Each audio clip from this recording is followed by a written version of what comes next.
একেবাৰে বেয়া আছিল। মই পথাৰলৈও যাওঁ, তাতো বওঁ। বাপেকে পাণ তামোল দোকান দিয়ে, দেউতাকৰ কিবা অসুবিধা হ'লে সিও দোকান যায়, আহি আকৌ পঢ়ে।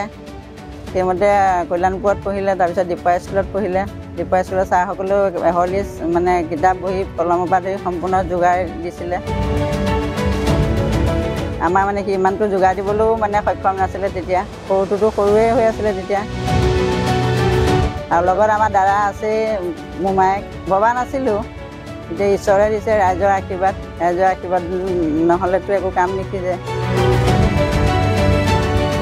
1:30মান বজাত সি ফোন কৰিছে। হয়, সি মোক কালি কৈছিলে মা শুকুৰবাৰে ৰিজাল্ট দিব বুলি। তাৰপৰা কালিতো ৰাতিটো মোৰ টোপনি অহা নাই, মানে নানা ৰকমৰ চিন্তা আহি আছিলে আৰু কি হ'ব কি নাই। তাৰপিছত ৰাতিপুৱা ভাবিছিলোঁ কাইলৈ কণা শুকুৰবাৰটোতে ৰিজাল্ট দিব, আজিয়ে দি দিয়া হ'লে ৰিজাল্টটো, এনেকৈ মনতে ভাবি আছিলোঁ। তাৰপৰা ওচৰৰ বোৱাৰীকেইজনীক ক'লোঁ আমাৰ ইয়াৰ কালি ৰিজাল্ট দিব, মোৰ কালি এনেকুৱা লওঁ, আপুনি এনেকৈ থাকিলে কেনেকৈ হ'ব বুলি ক'লে।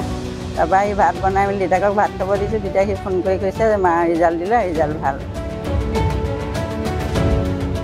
হয়, ৰূপু মোৰ ল'ৰা, কিন্তু তাক পঢ়াওঁতে মোৰ বিশেষখিনি বহুতখিনি কষ্ট হৈছিলে। তামোল পাণ পাৰি, তামোল পাণ বেচি তেনেকৈ ঘৰখন চলাইছিলোঁ। তাৰপৰা কেতিয়াবা মই যাব নোৱাৰিলে তাকো পঠিয়াওঁ। তাৰপৰা তেনেকৈ গৈ গৈ এতিয়া ইমানখিনি পালেগৈ, এতিয়া নথৈ আনন্দ পাইছোঁ মই। আপুনি কেতিয়া গম পালে মানে তাৰ ৰিজাল্টৰ খবৰটো? মই এতিয়া দোকানৰ পৰা আহি খবৰ পাইছোঁ। খবৰ পাইছে? হয়। তেতিয়া কেনেকুৱা লাগিছে? খবৰটো পোৱাৰ লগে লগে কেনেকুৱা লাগিছে? অতি আনন্দ লাগিছে। সেইটোকেই বিচাৰিছিলোঁ আমি, সেইটোকে পালোঁ।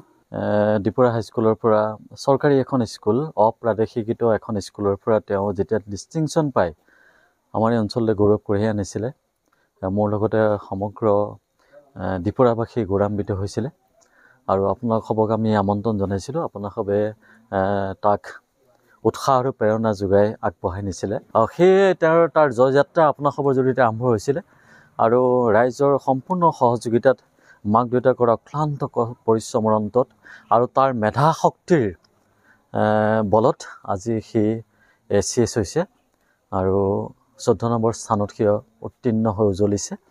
আমি এটাই আশা ৰাখিছোঁ যে দক্ষ প্ৰশাসনিক বিষয়া হিচাপে তাৰ সৎ কৰ্ম সমাজৰ বাবে সি উৎসৰ্গিত কৰক। সি আমাৰ সকলোৰে গৌৰৱ হৈ থাকক। তাক লৈ বহু আশা কৰিছে অঞ্চলবাসীয়ে, গতিকে অঞ্চলবাসীৰ সম্পূৰ্ণ আশা যাতে সি ফলৱৰ্তী কৰে, মই মোমায়েক হিচাপে সেই আশাই কৰিছোঁ আজি আপোনাৰ সন্মুখত। ৰূপু বৰাক মই 8মান শ্ৰেণীত এইখন ঘৰৰ পৰা আমাৰ বিদ্যালয়লৈ বুটলি লৈ গৈছিলোঁ। যিহেতু ৰূপু বৰা বোকাত ফুলা এপাহ পদুম ফুল আছিলে, তাক বিশেষকৈ ক্লাছৰুমত এক অনন্য ছাত্ৰ হিচাপে সি পৰিগণিত হৈছিলে।